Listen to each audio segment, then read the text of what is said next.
जो छात्र नेताओं ने अभी बात की है, उन्होंने जो विशेष तौर पे मांगे रखी हैं बहुजन संवाद के माध्यम से, मैं उनका समर्थन करता हूँ। मैं मुख्य तौर पर इस कार्यक्रम के माध्यम से ये बताना चाहता हूँ दर्शकों को कि जिस विश्वविद्यालय की हम बात कर रहे हैं, इलाहाबाद विश्वविद्यालय, उसका इतिहास लोगों को जानना बहुत ज़रूरी है, क्योंकि कम लोग इस इतिहास को जानते हैं और अगर आप उस इतिहास को नहीं जानते तो आपको समझ में नहीं आता है कि ये विश्वविद्यालय इस देश के लिए कितना महत्वपूर्ण रहा है और इसने क्या योगदान किया है। वैसे अभी इस समय देश में 55 सेंट्रल यूनिवर्सिटीज हैं, 6 उत्तर प्रदेश के अंदर हैं, इलाहाबाद यूनिवर्सिटी उसके अंदर से एक है। लेकिन ये जो इसका सितंबर 1887 को हुई है। आप समझ सकते हैं कि जो है एक अंग्रेजों के समय में बहुत लंबे समय चला और ये आजादी के आंदोलन का एक सेंटर भी रहा। अगर आगे बढ़ें और ये देखें कि इसमें से कौन से छात्र नेता निकले जिन्होंने इस देश को लीड करने का काम किया, तो हम लोग तो इसे ज्यादातर समाजवादी रहे तो जनेश्वर जी के माध्यम से, बृजभूषण तिवारी जी के माध्यम से जानते रहे, और जो समाजवादी आंदोलन कामा है, आचार्य नरेंद्र देव जी, है ना, उनके के तौर पर जो है हम लोग इस इलाहाबाद यूनिवर्सिटी को जानते रहे। लेकिन इस इलाहाबाद यूनिवर्सिटी के अंदर जो लोग रहे, उसके अंदर मदन मोहन मालवीय जी,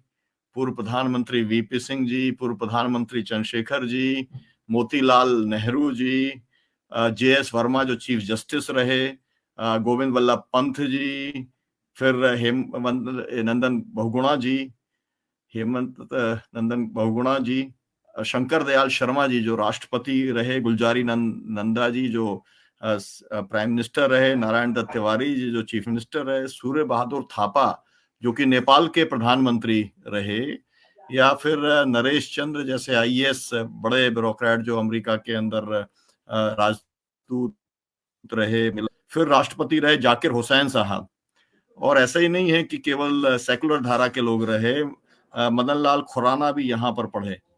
एस.एन. सिन्हा बिहार के जो है आपको मालूम है कि वो चीफ मिनिस्टर रहे, अर्जुन सिंह मध्य प्रदेश के चीफ मिनिस्टर रहे और कैबिनेट मिनिस्टर रहे। और जो बड़े नाम हैं साहित्य के अंदर, चाहे महादेवी वर्मा का हो, भगवती चरण वर्मा का हो, कमलेश्वर जी का हो, विद्यानिवास मिश्र जी का हो, या फिराक गोरखपुरी जी की बात हो, या हरिवंश राय बच्चन हो, मृणाल पांडे हो, शमशुल फारूकी हो, ये सब का संबंध भी इस इलाहाबाद यूनिवर्सिटी से रहा है। मुरली मनोहर जोशी, महर्षि महेश योगी, फिरोज गांधी, अगर मैं नाम तो बहुत बड़ा नाम, अभी प्रशांत भूषण है या राजेंद्र सिंह है, तमाम सारे, या सैयद जाफरी बड़े फिल्मों के प्रोड्यूसर और अभिनेता भी रहे हैं। मेरा कहने का मतलब ये है कि इसकी जो एक इतिहास है वो बहुत स्वर्णिम इतिहास है, और उस परंपरा को आगे बढ़ाने का काम इलाहाबाद विश्वविद्यालय से होगा, होता रहा है और आगे भी होता रहेगा। इस विश्वास के साथ में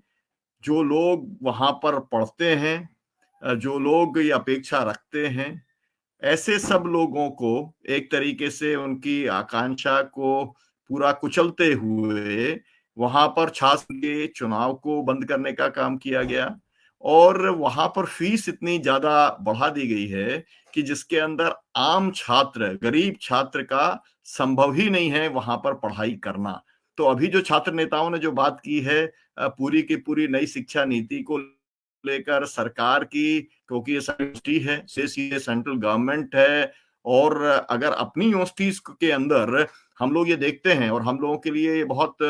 सोचने का विषय है कि पूरी दुनिया की टॉप 100 यूनिवर्सिटीज के अंदर भारत की यूनिवर्सिटी कोई आती नहीं है। और जो है, जबकि वहां पर जो यूनिवर्सिटीज हैं वहां पर स्टेट फंडिंग भी बहुत ज्यादा है, प्राइवेट फंडिंग भी है, ये बात सही है, लेकिन उस स्तर के ऊपर पहुंचने के लिए भारत सरकार को अपनी तरफ से प्रयास करना चाहिए। लेकिन अगर वो 400 गुना फीस बढ़ाने का काम करेगा तो लोगों के अवसर पूरी तरीके से समाप्त होंगे। मैं ये कहना चाह रहा हूं कि आप लोगों ने 884 दिन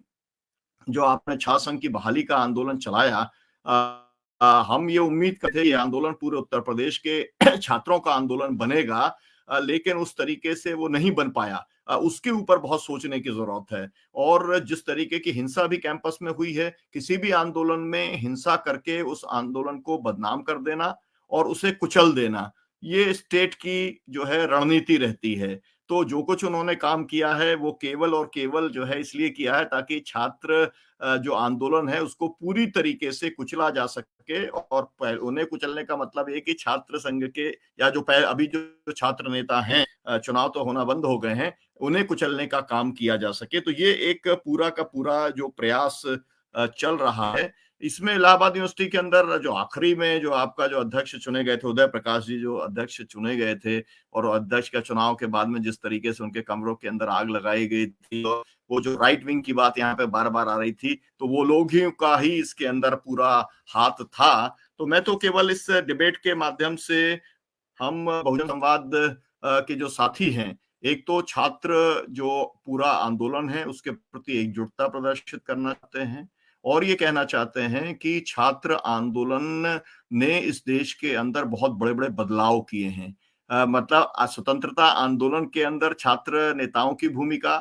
और उस समय के छात्र आंदोलन की भूमिका बहुत प्रमुख थी। 1974 का आंदोलन तो छात्रों का ही आंदोलन था जिसने कि इस देश के अंदर लोकनायक जयप्रकाश नारायण जी के नेतृत्व में संपूर्ण बदलाव किया था। तो हम अब ये उम्मीद ये करते हैं कि जो आप सब जो एक नेतृत्व कर रहे हैं इस छात्र आंदोलन का, वो इसका विस्तार कैसे करेंगे इसके बारे में आप लोग सोचेंगे। हम लोग जब थे तो मुझे याद है कि मैं जो जीवाजी यूनिवर्सिटी के अंदर था, तो हम लोग हमने जीवाजी यूनिवर्सिटी के अंदर जब बुलाया था तो पूरे देश के छात्र संघों को बुलाया था। इसके बाद में आपको याद होगा कि जब जेएनयू के ऊपर एक तरीके का हमला हुआ था और इस जामिया में हमला हुआ था, उसके बाद देश भर के छात्र संघों को जो बालाजी और कन्हैया और सब लोगों ने मिलकर के बुलाने का काम किया था, जिग्नेश वगैरह ने मिलके किया था। लेकिन उसके बाद में वो एक प्रयास जो है लगभग वो ठप है। हो सकता है मुझे जानकारी ना हो,